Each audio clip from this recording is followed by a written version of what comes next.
Angela would have to take me with her, and she would cut out of school or be smoking in the schoolyard, and then I would go home. Of course, I was 6 years younger than her, and I would tell my mother, Angela's smoking. And listen, not everybody's going to agree with my decision. I can give a fuck less.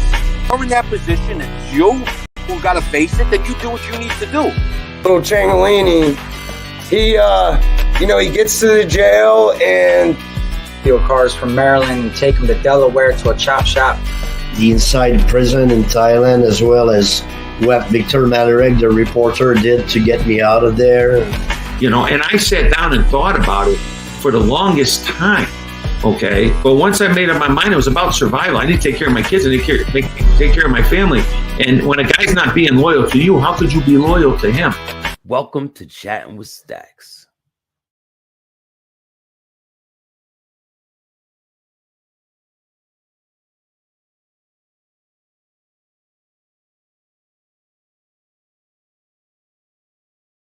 Like you in this damn StreamYard. All right. What's up, Ori? How you doing, Ori? Bill, when I see you, Bill, I'm going to kick your fucking ass right All right. Empire State Building. Hey, I'm ready for it, Ori. Yeah, you better be ready, because I'm serious. There you go, Ori. You in this fucking StreamYard. What do you think? I'm a fucking computer tech? Ori, you'll get it, man. You getting younger every day, man. What's he doing? He's out there. There. How we All doing, mate? Joey, how are you, man? You're looking fucking good. I'm good. On top of the world. I'm good. You're getting younger every day. Fuck it. But that's the secret, isn't it? We don't want to get older. Yeah. We want to get fucking younger. Yeah, man. So, old weather over here. That's what it is. Somebody just wrote me, Ori, how the fuck do you do it? You're 76 years old. No, you look well. You look well, mate. Yeah. and you keep going too, man. You keep going. You're always busy. I noticed that, Ori, about you. But you know what I've said to people as well? Prison always keeps us younger. That's right. Do you know what I mean? A lot of guys done a lot of time in prison. You see them, they come out and they're like, they seem younger in themselves, They say, I'm 60. Google it. They say people who did time in prison live 10% longer. Is that what they say? 10% longer or what? That's pretty crazy. So where did you guys meet each other? Well, all right. Joey was walking down Santa Monica Boulevard, all right, where all the gay people are. And I picked them up. Hang on. I forgot that story. I thought it was you who took me to Santa Monica. Right? Oh, so you're close with Sean Atwood? Oh no, Sean. Sean done a podcast with me. Oh, he introduced me to him. Funny enough. Yeah, I tried to get introduced to Sean, and he never hit me back. No. Hold on. I can reach out to him. I'll reach out to Sean for you. Definitely. He can. One of us will do. All right, Let me grab your book. Bill, I want to tell you something. I'm going to grab your book real quick, Ori. All right. Grab your book. See this guy right here, Bill? Yep. All right. This man became one of my dearest friends on the whole earth. Who's that? All right. That is Joey Pyle Sr. And now the man that you're talking to, all right, is not only my best friend, but he's like my third. Yeah, it's nice, Ori. It's nice, mate. Hello? So, how did you meet Ori? How did you meet his father?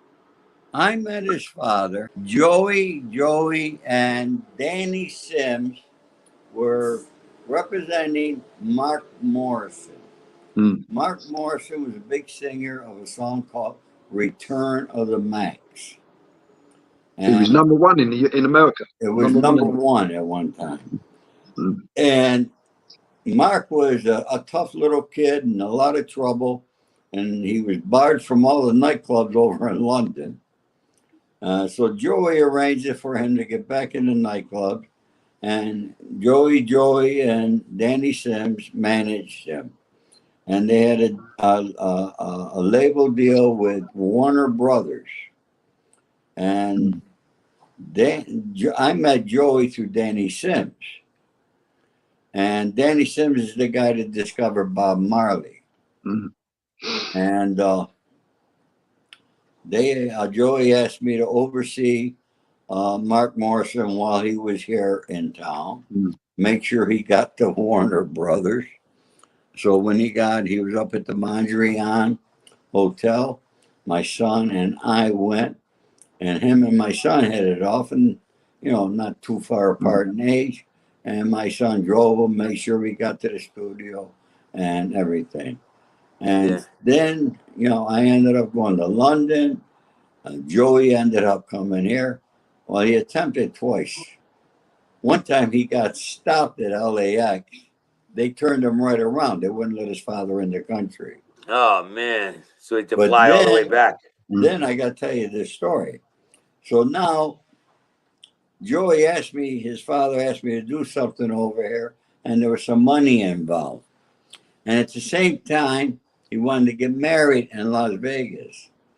So he came over. It must have been 30 guys, Joey.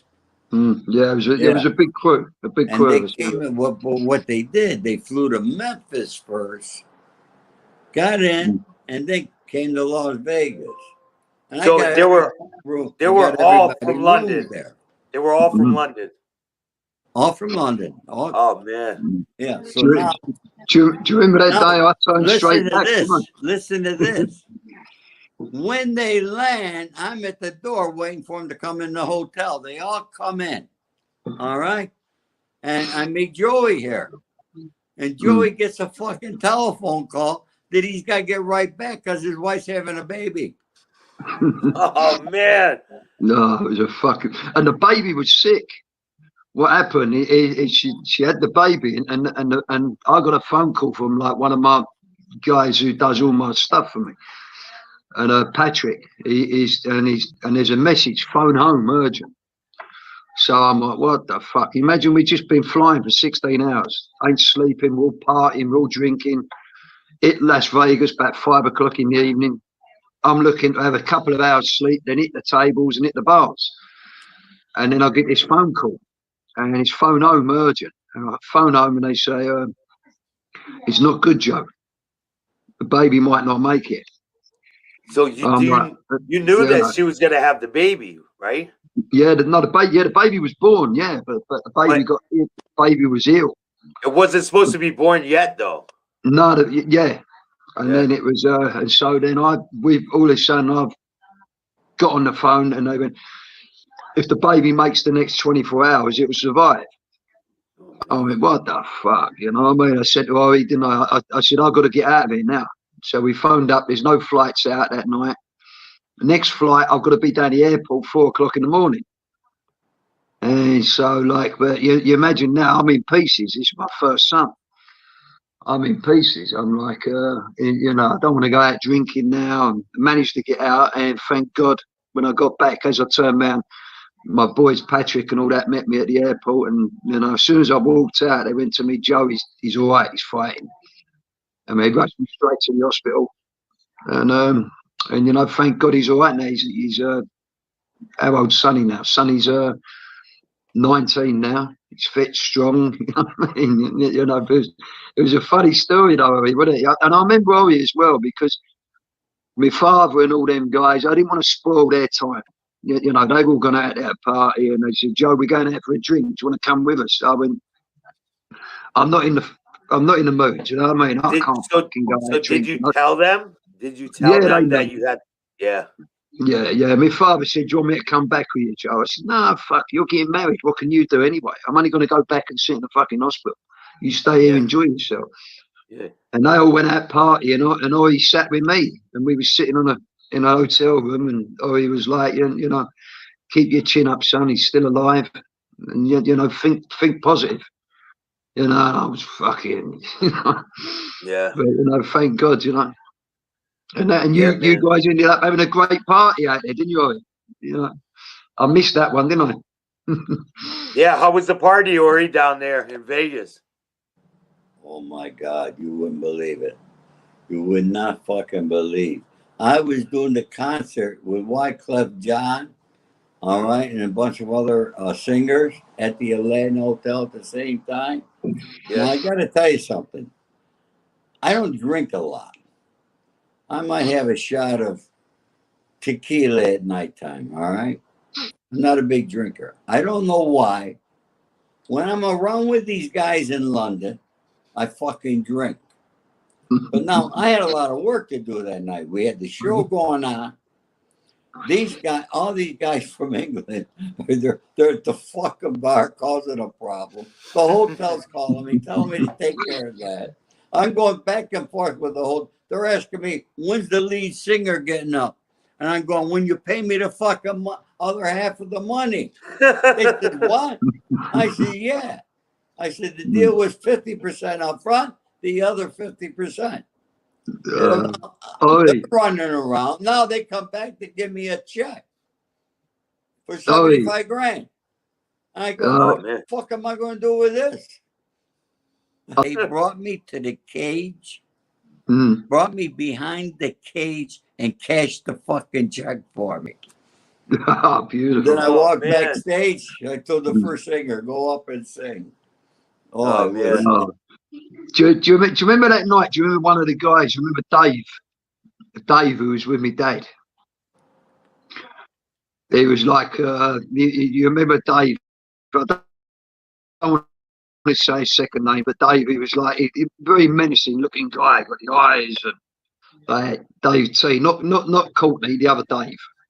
Oh, okay.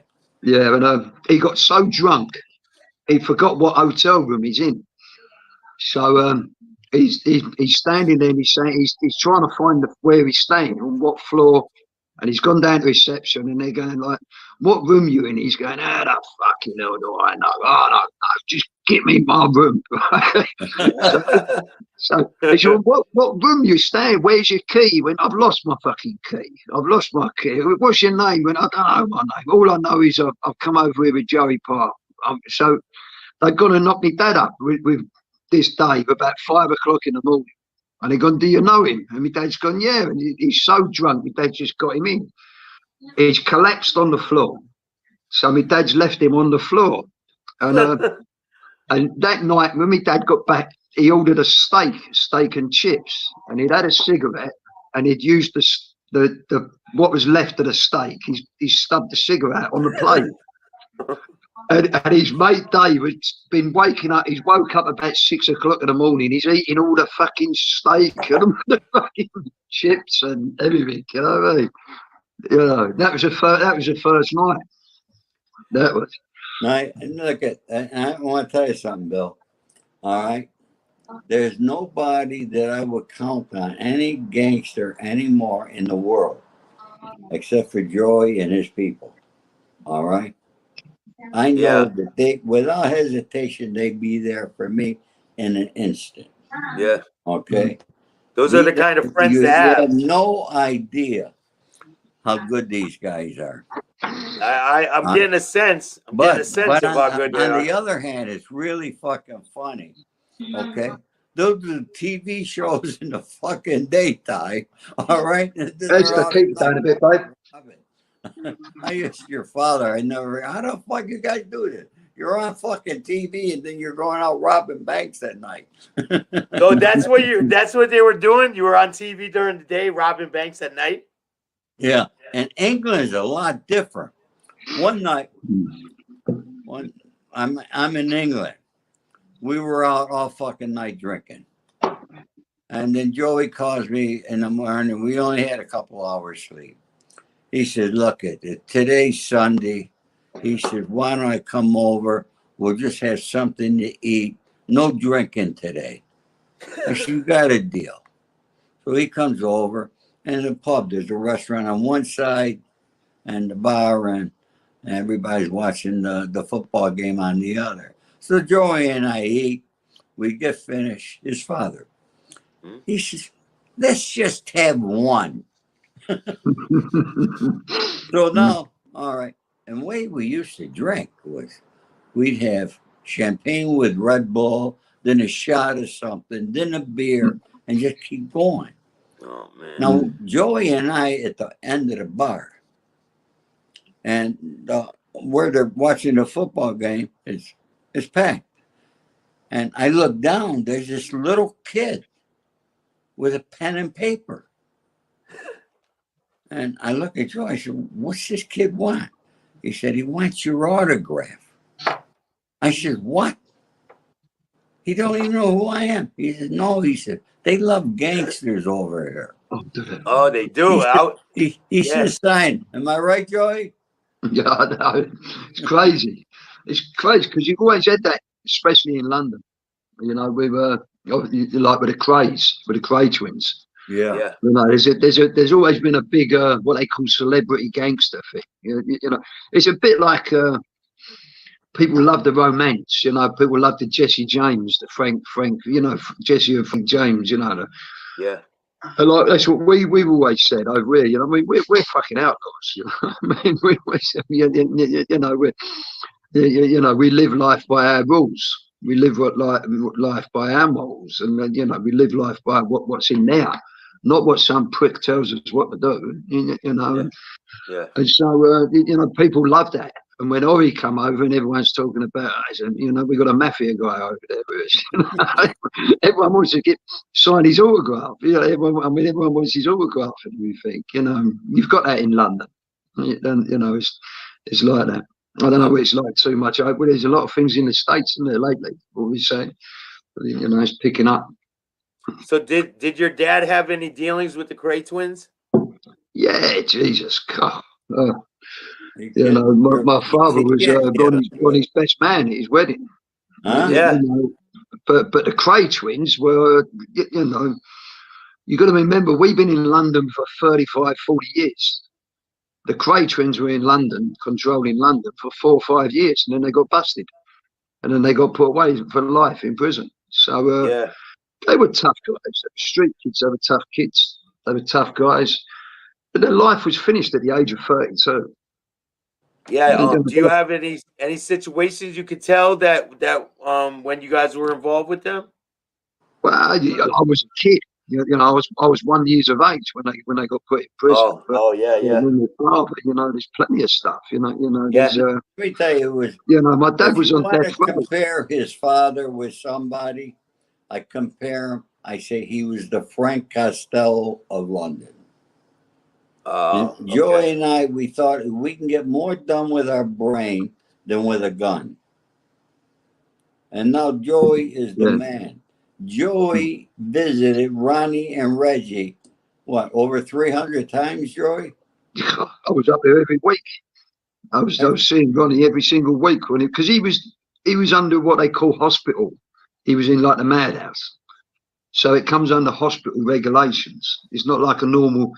And when you're in Broadmoor Hospital, you can have a visit every single day of the week. So I used to go up there with my father to start off with, and then when my father was in prison, I'd go in there, see Ronnie, and you know, and Ronnie, and in the end, Ronnie would be asking me to do things. He'd be saying, "Joe, can you do me a favour?" I just go, "You know, the guy's in prison." You know, "Yeah, sure, I can. What do you want?"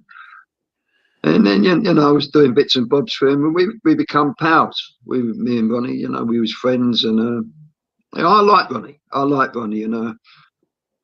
You know, there's a story when my dad got arrested for murder back in the 60s. And he's one of the only guys who was on death row. Back then in the 60s, if you got guilty, they'd hang you. You'd kill. And there was about 22, 23 witnesses to this murder. By the time it went to court, there weren't one witness who would turn up at court. Everyone went, don't want nothing to do with it. And a lot of, you know, they're dead now. So, you know, I can say it. But a lot of people turn around and say, like, you know, it was the Crays who used a bit of influence. So was it like was the Crays like kind of like their own mafia family, and then they had guys underneath them, or how did it work? How did the hierarchy work? Yeah, you had the twins. You had the Cray twins and their brother Charlie, And in the UK, we have, you guys have got what you call a crew, but in the UK we have what we call a firm, and you might have 50 firms in London. You haven't got like five families like what you got in New York. Yeah. But in London, you might have 50 firms, but you might have 3 or 4 firms. What are the top? So does the top firms control the whole thing? They control their area. No one's controlled London.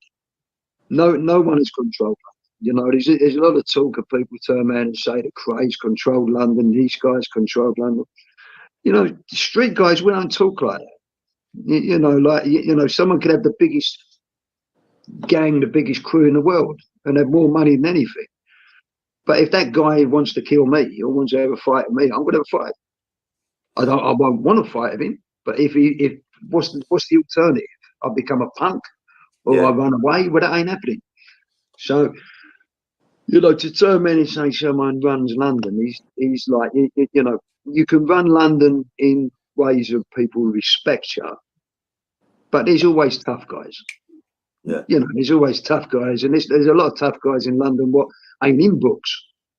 Now, do they name them after like different families, like in New York? Do they name them after the person's last name and all that, or do they find different names for these crews? No, not really. It's called the firm. It's like the firm. It's like, you know, people. It's a funny story with when Mike Tyson come over to England, and I got called at 5 o'clock in the morning to go and meet him, and this was the first time he was here, and then I got called to go and see him. I was with Mark Morrison, and we went in to see him, and then and I got introduced as the head of the Cray family.